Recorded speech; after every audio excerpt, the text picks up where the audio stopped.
Welcome once again. My name is Sean Shaw, and this is Vanguards of Democracy. This is a pre-recorded episode, so I won't be able to take questions live from the studio this week, but I'd love to hear from you all either on social media or YouTube. Today, we're taking not one, but two trips down memory lane.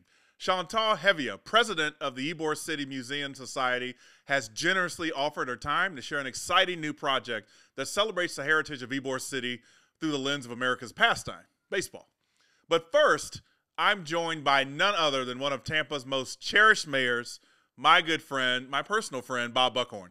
And we're going to learn a little more about how he earned his place in the heart of this community, but I want you to stay tuned.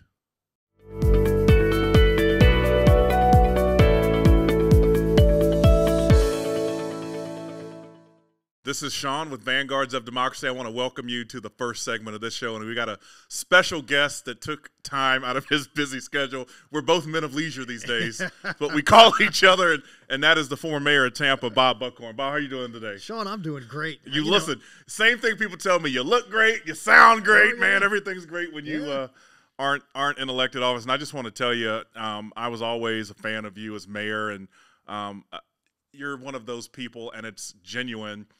When people are around you, they can tell you not only care about the job, but you care about people. Your comfort level with people was what was always impressive to me. No matter where you were, what you were doing, it was clear that you loved the people, you loved the job, and guess what? The people loved you back for it. And so I just want to tell you, man, I always loved you as mayor, and you were also, this is also something that's hard, an optimist. Mm-hmm. And people need that sometimes, rather than what we got going on in our politics these days, particularly nationally, that everything is a problem, everything is split up, everything. You need people who are just doing a good job, happy to be doing the job, and love it. Yeah. And you exuded that, man. And so I just want to tell you that. Oh, well, thanks. Well, that came in handy during the time that I was the mayor, because we were in the midst of the worst recession since the Great Depression, and Tampa had taken body blow after body blow, and people needed to believe, and you know that old spiritual about it, it's always darkest just before the dawn. Mm-hmm. They needed to know that it's a little early in the podcast. I know, but I won't be. Go ahead, brother. Brother Sean, there'll be no passing of the hat. I hear you. Show. But they needed to believe that things were going to get better, and so that was a message that I had to, embody, right, but also deliver. You did it, and even if people disagreed with you, it was fine because of that positivity and the genuine nature of how you administered the city. It just made everybody feel good, for lack of a better term. And we miss those things, and you don't know you miss them until you don't have them. And it's just different people have different styles, but that's what I always loved about your style. And listen, Tampa took off with you as mayor. I mean, Tampa, from when you started to when you ended, the arrow is pointing straight up, and it's still going up. But you did a ton of stuff in this city, transformed downtown, transformed the riverfront, put into place all these other things. Like, what are you most proud of for the cool stuff you did? First of all, thank you. Mm-hmm. We were talking off air earlier that this is a radically different city than it was 10 years ago. And what I love best about what has emerged and what has occurred, surprisingly, it's not the bricks and the mortar. It is sort of that Tampa swagger. Yeah. And the fact that we're not losing our best and brightest kids to Charlotte or to Austin or to Raleigh-Durham anymore. Those young people are coming to Tampa, Florida.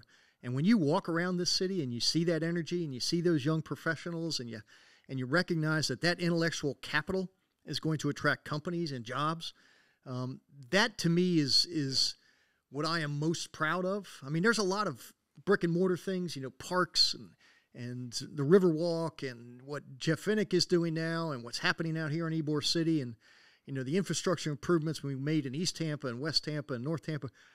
But it's that spirit, that uniquely Tampanian swagger that allows us to believe that not only can we succeed at anything we try, but the best is yet to come, that we are not done as a city. Now, my job was to turn it over to your generation, and your generation is going to take us to the next level.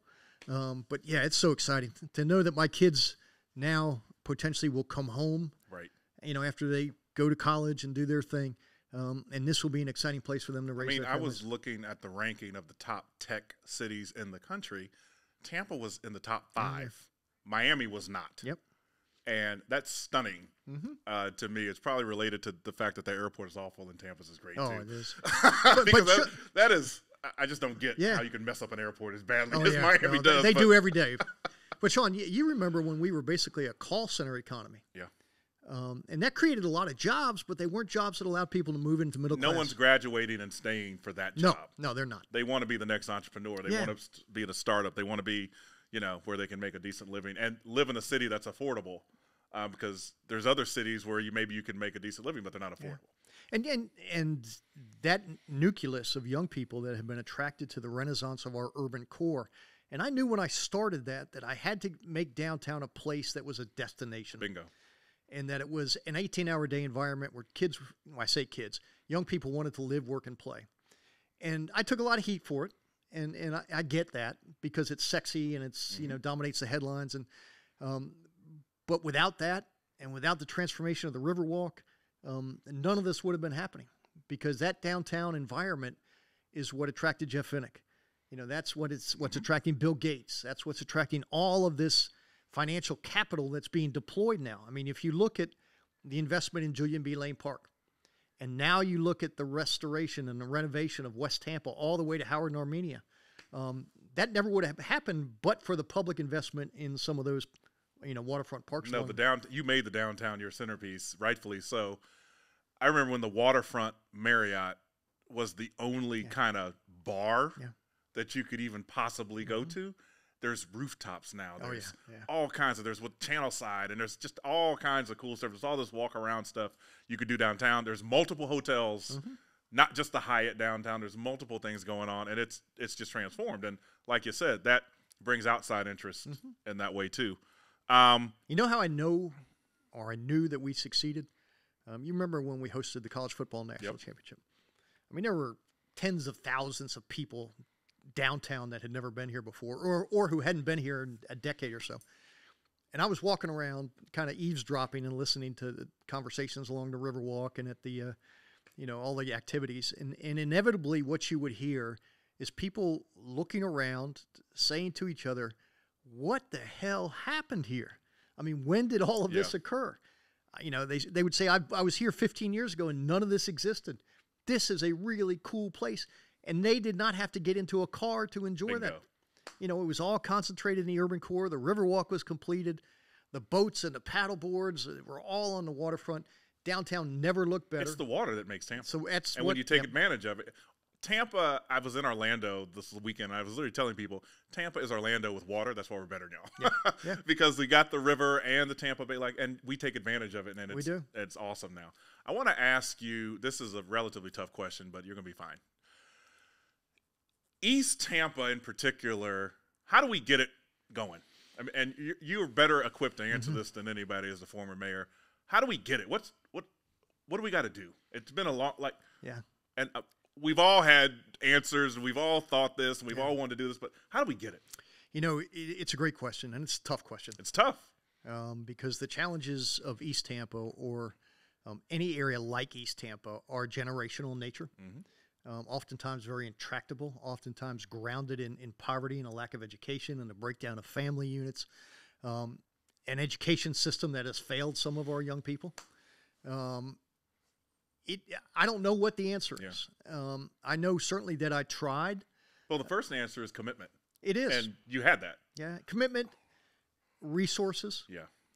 You've got the delicate balancing act, and I've heard you on your show numerous times between a safe community and an over-policed community.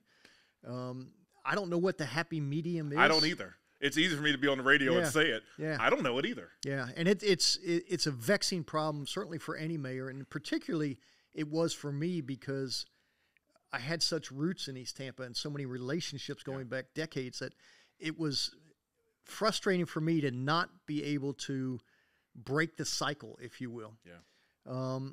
I'm involved in an effort with the EDC right now to raise $2 million so that the EDC can deploy its skills, not as a social service agency, that's not what they do, but to attract capital, to attract the types of manufacturing jobs and companies into EDC, because, as you well know, a job can break that cycle. And a job can save an individual. It can bolster a family, which can change a neighborhood, and you go further on down the line. But it's not an easy solution. It was generational in its nature. It will be generations to break it and fix it. Yeah. I do think it starts with communities that are safe, and where, bars on the windows are not the window treatments of choice. And that requires some tough decisions and some tough conversations, because then you get into some of the politics of race, the politics of policing, the politics of what is the right formula for not enough police or too many police. Do the 99% of the good people who live there, and this whole debate about these crime-free multifamily, I mean, it's a legitimate debate to have, but at the end of the day, the vast majority of the folks that live in these public housing units or subsidized are good, decent people trying to do the right thing. They don't deserve to have a cancer living next door. I agree. And that cancer's got to be eradicated. Now, how you do it, that's the question. Right. Without trampling on anybody's civil rights. But the good people deserve the opportunity for a good, safe existence. But those are questions that we as a community need to have. No, and they're tough. And they're tough conversations to have. And you said something that makes it even tougher is when you start dovetailing discussions about race and police and class and those sorts of things. But if you don't have those tough discussions, it kind of metastasizes into a problem that then you can't solve. Because certainly from the white community side, they've got to be willing to be uncomfortable. Yeah. And willing to have those kinds of conversations, recognizing that they're venturing into areas that they may not like, they may not be comfortable with. It may be disconcerting for them to have these conversations, but they've got to be had. And reasonable people can find a reasonable solution. But certainly on the issue of race in America, which I think is the most vexing problem we face as a country, because it leads to a whole other host of issues. It's what's behind all of this. Yeah, it's what Trump rose to power on. Oh my God! Is the race issue and class to a certain lesser extent, but it's everyone knows what he's doing. Oh yeah, of course. You just gotta give a certain group of people someone else to blame, and there we are. Yeah, particularly in difficult times. Yeah. I mean, he used that recession to pit people against each other. It's not your fault. Can't be your fault. Yeah. It's the folks that look different than you, and the whether folks it's immigrants, whether it's black people, whether it's LGBT, it's just some other than you. Yeah, it's I've said for decades that race in America is the most challenging problem we have, and I never thought the election of Barack Obama, although a step in the right direction, was going to fix that we were ever going to be a race-blind country. That's never going to happen, sadly. And in some ways, it exacerbated the problem for some people. Yeah. I thought it would make it better. Yeah. I certainly didn't think it was going to make it worse. Well, it did, I think, for a lot of people. Yeah. But it also exacerbated the problem for those that were inclined to, want to demonize somebody or blame all their problems on the fact that, we had an African-American president. So, I mean, East Tampa, resources, time, commitment, having those tough discussions. But I think in the short term, what changes that dynamic and breaks that generational cycle of poverty is the economic development side and the job creation. You're exactly side. Right. And you said it, but it's important.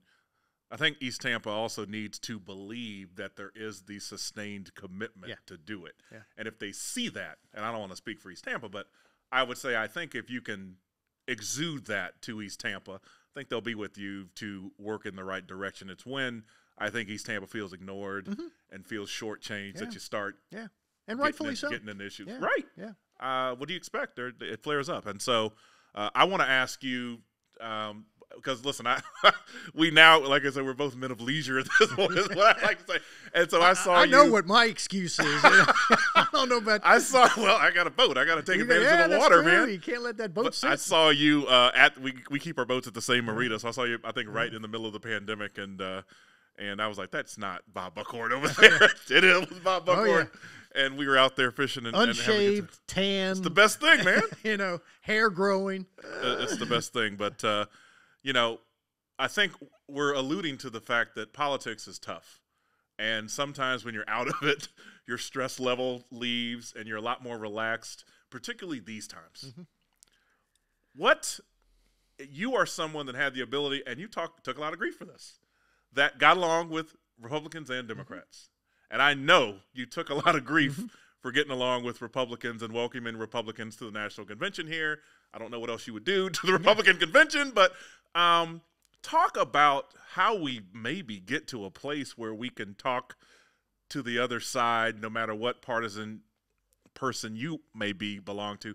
How do we get to a point where we're talking about problems? And I think mayors are the key to that. State reps ain't doing it. State senators ain't doing it. Congress people ain't doing it. I think mayors, because they run the whole city, are much more positioned to be what you were. Yeah, I think you're right, Sean. I think you're not the Democratic mayor of the city of Tampa. You're the mayor for everybody. And being a mayor, particularly of a big city in a strong mayor form of government, you don't have the luxury of necessarily worrying about who's a Democrat or who's Republican. You don't end up retreating to your partisan corners on every issue because you can't. You don't have the time for it. We've all heard this and used this. There's no Democrat or Republican way to fix a pothole. People expect you to do it. And I think the relationship that mayors have with their community is very different than a partisan office. Because they see you on the street. They see you at the movie theaters. They see you in restaurants. They can talk to you. You're there for everybody. I mean, I couldn't even have told you, with rare exception, of my senior staff what their party affiliation was, and really couldn't care less. Right. The question was, can you do the job? Are you willing to work as hard as everyone else? And if you can, fine, let's go get it done.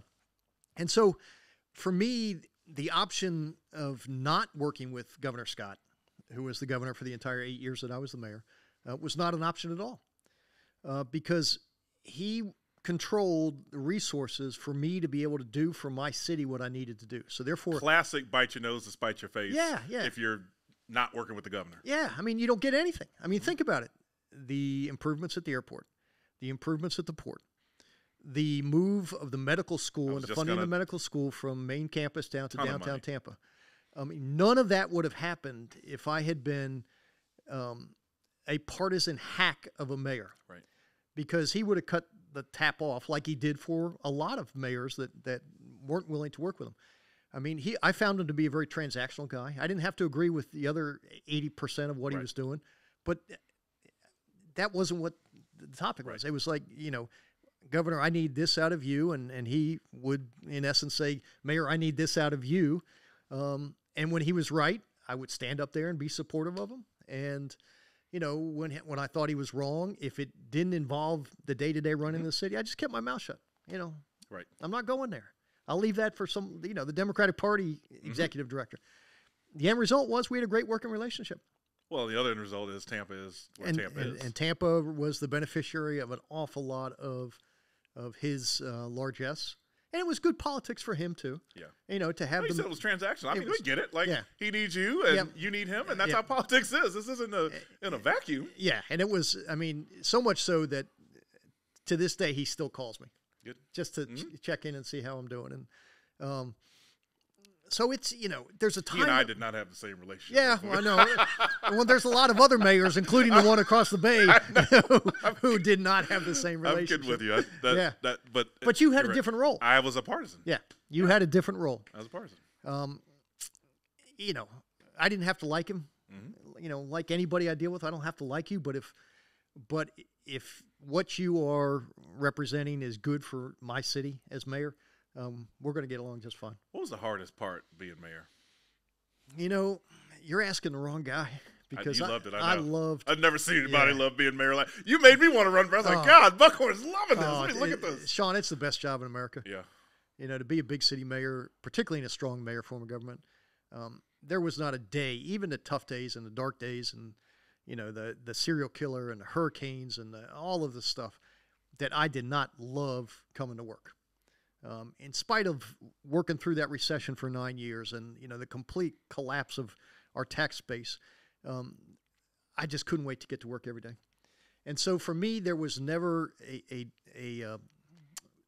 bad part of the job. The job is all consuming. You are never not the mayor. You're never not the mayor. Uh-huh. I mean, when I left office, my wife was so happy because I would have that police radio going all night long. I mean, literally, I would have the radio in my hand, and I'd be asleep because I needed to hear what was going on out there. And I needed to hear if there was an officer down call, or I needed to hear if there were shots fired call, or if there was a fire, because I'd be up and out the door and going to be with the men and women that were out there. But that, I love that job. I love that. It doesn't go unnoticed that you love the job. We all knew you loved it, man. And what's going on as we get close to the end here? What's going on post mayor life? I know you're out there trying to catch some fish. And, what else you got going on? It's I have new hobbies now for the first time. Much to my wife's chagrin, she keeps wondering why camo keeps showing up from Bass Pro on our door. My 15-year-old said to me, "Daddy, you need to go get a job," because she fired me from my only job that I have right now, which is, for 16 years, I would drive, even when I was the mayor, every day I would drive my two daughters to school. Mm-hmm. And I loved it. That was daddy-daughter time, and we got to talk. And she's now 16, just got her driver's license. Mm-mm. And so she fired me from my only job, which was driving her to school. So how the mighty have fallen. Oh, my God. It's terrible. It's terrible. I put it out on Twitter, and 5,000 people were commenting on, her driving off in the car. No, I'm enjoying taking a break. Yeah. I can't tell you that I'll ever run again because there's really no place for me to go. And candidly, once you move beyond mayor, they've pretty much sucked all the joy out of serving. You said a word there. And for me, serving was joy, and it was for you. Mm-hmm. You get a chance for a brief period of time to make a difference in people's lives, and to me, that's the ultimate and the most honorable calling. Mm-hmm. What allows you to put up with what are at least in mine, the joy I got out of doing it, certain parts of it allowed me to put up with the parts that were awful. Yeah. And I got much more joy than how bad the other parts were. Yeah. Now, I don't miss the rubber chicken circuit at all. At all. Yeah. Because, when you're the mayor, you're 7 days a week. I mean, you're running hard If all the I time. heard you say this city's on fire again, my boy. I know. Quoting Alicia Keys, though. Oh, yeah. First time I heard it, I loved it. Oh, yeah. The 20th time I heard it, I was like, here it comes. But yeah, folks used to be able to know what they do. All right. Oh, I knew what it was. He's ramping up. Right. It's preaching it's like time. A preacher. Okay, he's to his clothes. He's getting to his clothes now. But you know what? And people used to tease me about that. But the end result of that message discipline was that sort of I don't want to say speech because became part of Tampa's DNA. It's the swagger. Yeah. That is the Tampa swagger. Yeah. The city's on fire. People sort of absorbed. They heard it so many times that they sort of absorbed it, and it became part of who they are. And I tell people all the time, and granted, I had a different skill set, perhaps, but I think a city takes on the personality of a mayor. I think you're right. And certainly the 8 years that I was there and driving home that message, every speech, because I needed people to absorb it. And I needed people to see that it was not just rhetoric, that there were real results happening. And particularly coming out of that recession when people had been knocked flat, they needed to believe. And you needed to give them that vision of where we were going and what this could look like. And it took 8 years of just pounding that message home every time. So much so that, like you, half this town can repeat 3/4 of those speeches.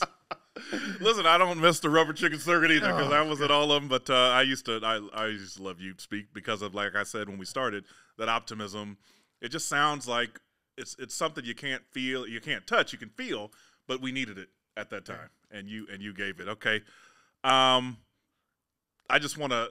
So you already answered the question. You don't know if you may run again. Don't know. I don't know if I may. I may not. I don't know. Just I enjoy taking this recharge and this break. Yeah, but you're too young, too much talent to. Well, sit I on the appreciate that, sidelines, but it is.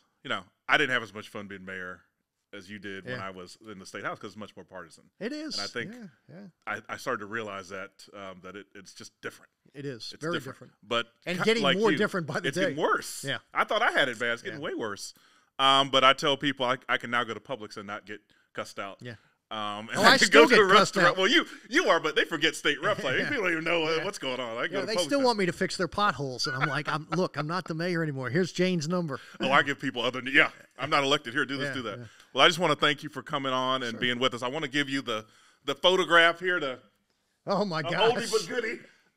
And when my hair was not nearly as gray as it The is sign. now. No, you look great. You look great, and I'm happy to have you on as my mayor, and just keep enjoying it, and we'll have you on again. I hope. You got it. Happy right. to do it. Nope. Thanks. I appreciate it.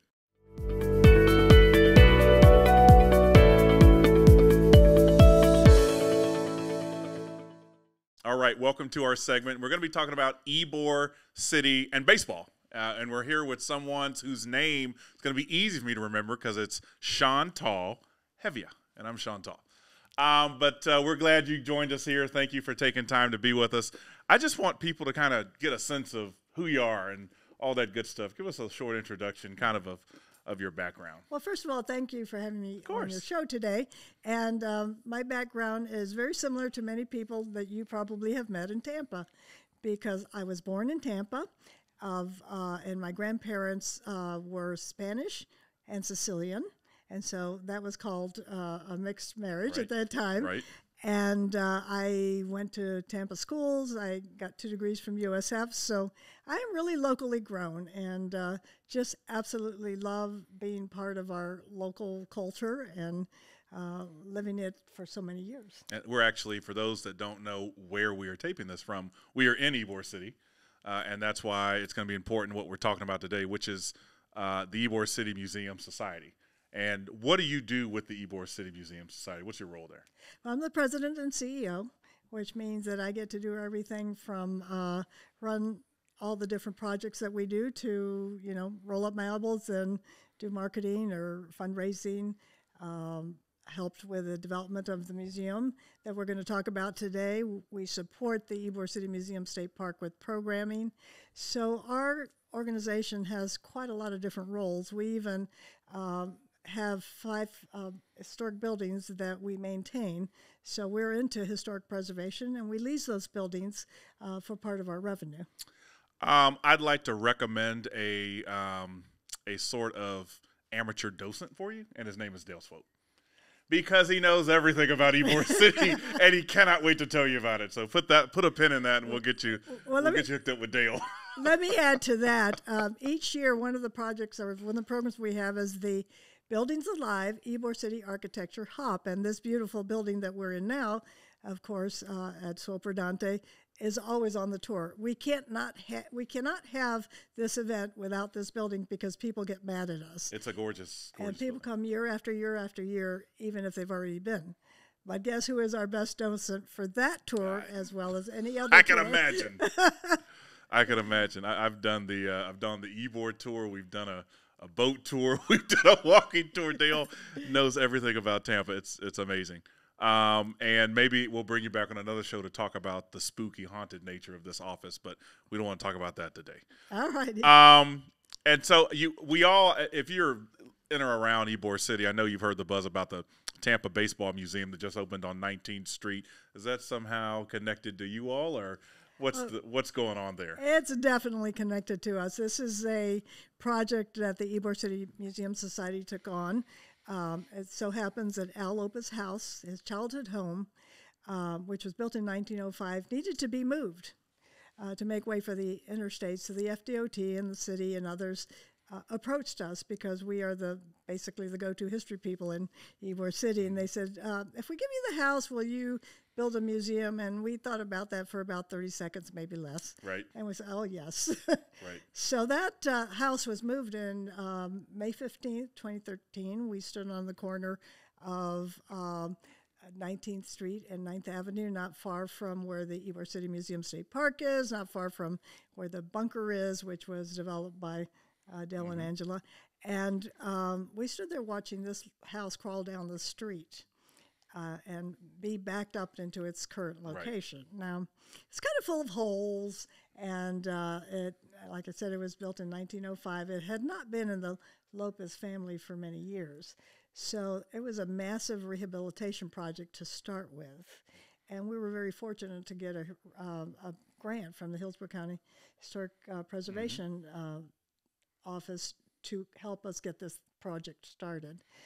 What, I'm sorry to interrupt, but it's just, right. I'm thinking of this. What made you so passionate about Ybor City history? What got you in this area? Because it is hard work what you're doing. What made you so passionate? Because you're not doing it unless you love it. That's absolutely right. It has to be a work of passion. And I'm happy to say that our staff and our board of trustees are very passionate about Ybor. You can't help but fall in love with it. I actually didn't grow up in Ybor City, but I grew up in a sort of a sister neighborhood just across the river called West Tampa, which was also built on the cigar industry and the same kind of ethnic diversity that Ybor City has had throughout the years. And I was asked to be on the board of directors for the Ybor City Museum Society. And then when the executive director That's how they get you. They got me. And then when they needed a new executive director, they said, well, we need a temporary one. Would you resign from the board and do this work? It happened to be the work that I did, with working with nonprofits. And by the time it came down to it could be a permanent position, I just absolutely had fallen in love with Ybor City. I was not a stranger to it because as a child, my family would come here to go to the Columbia or to Las Novedades or Spanish Park to eat. We used to shop here. My mother would buy material and threads and so forth from Dorinda's. And, you know, it was a place you could actually come and shop. Yep. They had a Bell Cleanser here at one time. It is cool. I think we take it for granted sometimes, those of us that are here. But whenever I have friends come from out of town and we were walking down Ybor City, walking down 7th, they just love it. And I'm just, it's Ybor City. What's the big deal? But it is a big deal. That's and the historical nature of it and all the things you're doing, it is a big deal. So I'm glad we have someone making sure that we're keeping our hand on all of that stuff. Let me get back to now the baseball stuff. How did the museum choose the building that houses the museum? How was that decision made? It chose us, and the reason we actually ended up building it is because we were offered the house. Right. And it's a very special house. Not only did Al Lopez, who is Tampa's first major league player, manager, and Hall of Fame inductee, lived there as a child with 6 siblings, his parents and grandparents. When you see the house, it has significance. It's a little house. But also, as an adult, he bought it when he went to play for the majors, and then his family grew up there. He had one son, Al Lopez Jr., who grew up there, I believe, through high school.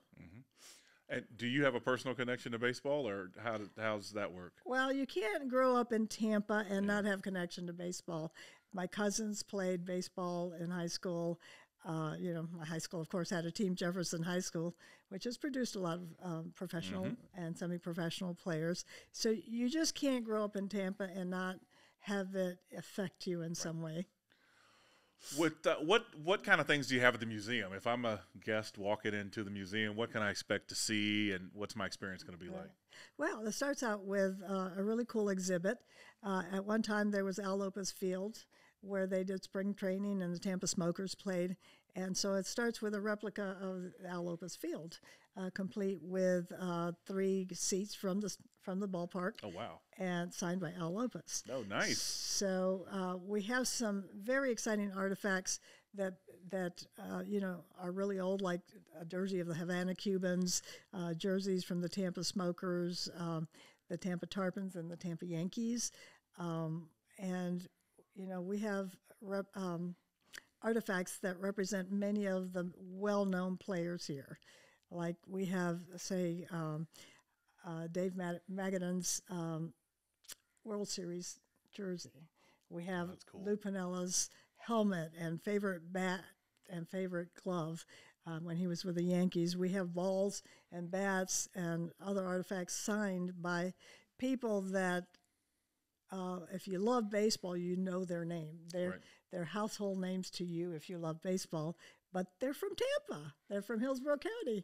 When before, when you bought the house, or when you got the house, prior to you allowing people in for an exhibit, I imagine there had to be a lot of renovation and a lot of what did you have to do to the house itself?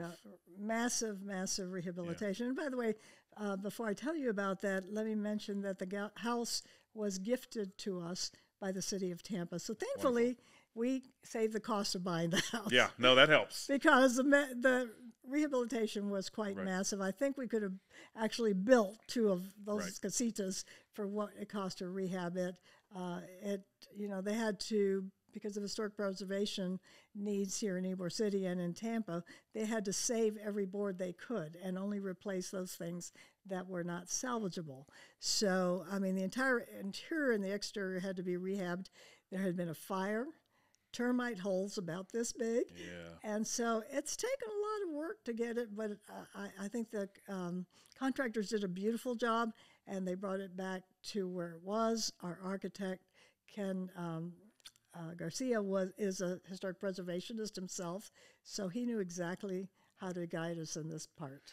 Tell us the address again and the hours before we get into the specifics. It's 2003 North 19th Street. The zip code is 33605 if you're Googling it. Our hours for right now are Thursdays, Fridays, and Saturdays, 10 a.m. to 4 p.m. And for now, until things get a little bit better with COVID, you can make timed admission purchases online or when you get to the door. Right. It is interesting to me, we're a football city and a baseball city. We've got 2 teams here. But it seems, I didn't grow up in Tampa, but I feel much more there's a stronger historical connection to baseball than football, just in terms of longevity. Why is that? Just what is the baseball, what's the pull here? Well, now you've really asked me to tell you about the museum. Let's go. All righty. So the museum starts out with a history that is almost 135 years old. In Tampa, baseball was played at first in 1878. Wow. That was our first team, and they played all over the state. But where it really took off was when the cigar industry arrived in Ybor City. The cigar industry came. Vicente Martinez Ybor arrived in 1885. By 1886, the first factories were built, and the first cigar was made in 1886. 1887, the Cubans established their first team. It's called the Niagara, and it was established at El Liceo Cubano, which was their first club. As you know, here in Ybor City, a lot of social ethnic clubs were created to preserve traditions and to support those folks, to give them medical assistance and so forth. So eventually all those clubs fielded teams. The first one was that one at the Cuban Club, or the El Liceo Cubano. Now, from there, it just began to materialize where we had a lot of local teams. We had the municipal leagues, we had the intersocial leagues, which were the clubs themselves. We had the Negro leagues because, unfortunately, at that time, baseball was segregated, and we had quite a number of well-known and very successful Negro league teams.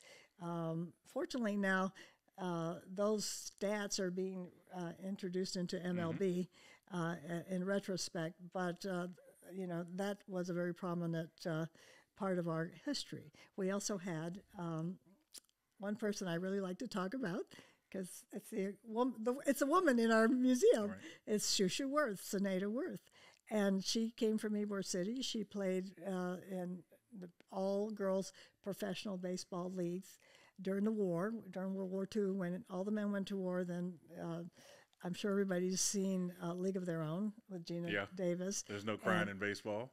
Yeah, and that's the league that she actually played in, and she was very good. I understand she was very strong batter and strong arm. So we like to talk about this one famous woman that was from Ybor City. After those years of the early leagues and the early teams, And first of all, it was a big deal on Sundays to go to baseball games. That was a hot ticket in town. So you would see people beautifully dressed up in Panama hats, and the women in beautiful dresses and skirts go to, hot Florida, a baseball game. But it was the thing to do on Sundays.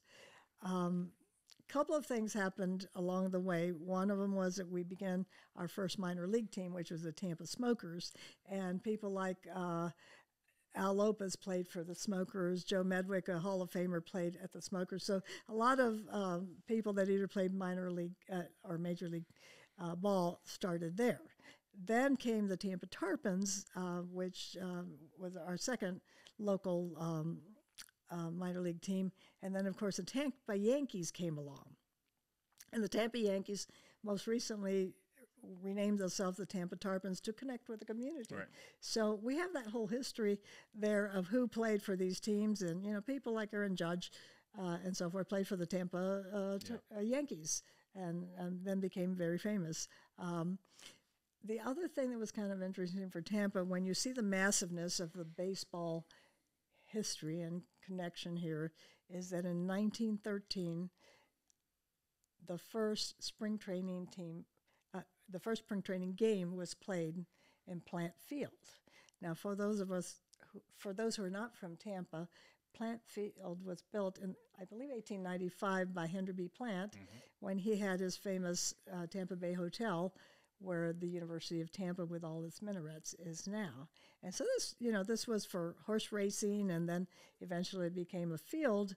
And of course, in 1913 on, it became spring training for many nationally known teams until Al Lopez Field was built. And that is a question. We're going to continue the baseball analogy that you hit out of the park.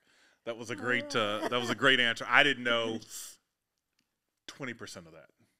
That's amazing. That's why we need to come to the baseball museum, and you do. That's why I wanted you on the show. That's awesome. I can't even express what's there because we took this little space and we just packed it every inch with some of this history. Are there opportunities to volunteer or get involved with the museum or the society? Or oh, certainly. We are actually currently building our volunteer force, which will include especially docents who want to give tours of the museum, and then we'll need people to help us at special events and even maybe cataloging some artifacts. So there'll be about 4 different positions that volunteers can help us with, and we are absolutely welcoming people to become them now. And here I know is going to be your favorite question. If people want to give them money, they want to sponsor, how would they be able to do that? Are there opportunities, I assume, to do that? Thank you for asking that. Of course. And you didn't even pay me to do it. And I didn't even prompt you to do it. Well, first of all, let me tell you, the Swooper Dante is a tremendous sponsor of the museum, and we have different opportunities.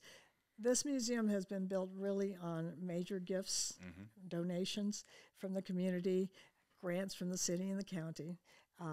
But the real thing is that those that have given donations, large and small, is what has gotten us to what we are today. So it is built on donations. You can also sponsor our events from time to time when we have them. But I think the big opportunity is to make a donation online at tampabaseballmuseum.org. And I have a kind of a cool way to make a donation. Okay. Between now and the end of the year, you can become a member, a charter member, which gives you a special distinction and a card that nobody else will have after the end of this program. So you can be a member for $100 or $1,000 or something in between, depending on your interests and needs, and that becomes a donation. But you get the privileges of coming to the museum for you and whoever is covered by your membership for a whole year. So free unlimited access. You'll get invitations to special things. You'll be acknowledged as a member. So there are a lot of really cool ways that you can, give anywhere from $50,000 to $5. No, I love it.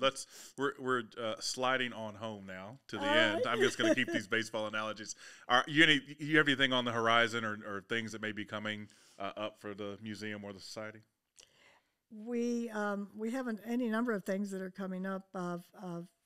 We will add 3 more exhibits next February and have another Home Runs in History.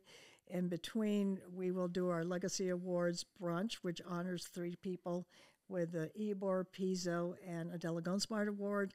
I don't have the exact date, but it'll be in November. And, those we will really create between now and the end of the year some programming at the museum. And again, people can find that by just looking at events or programs on our website. Chantal, I want to thank you for coming on. That was great. You learned, one of the cool things about the show is what I learned about from the guests, and you were the most educational one today. And we talked about who else I've had on here, but that is fascinating. That was awesome. I appreciate that info, and we got to come visit. Maybe I leave you with just a little thought? Yeah. Because I stopped at the minor leagues and the spring training, but right next to that is a display that just captures everybody's attention. It is a signed ball, baseball, representing every single major league player who has come from Hillsborough County and Tampa. Oh, wow. So I'm going to put you on the spot, Sean, and I'm going to ask you, how many do you think there are? 20. How about 89? Wow. And as I understand it, we're one of the tops per capita of any city in the country. So you started out with talking about what's special about baseball in Tampa. Tampa and Tampa Bay, we're a baseball town. That's the talent that comes from here. Right. And we're only talking about this side of the bay. We're not talking about the Rays, who we know are just doing phenomenally well, and fingers crossed for the playoffs.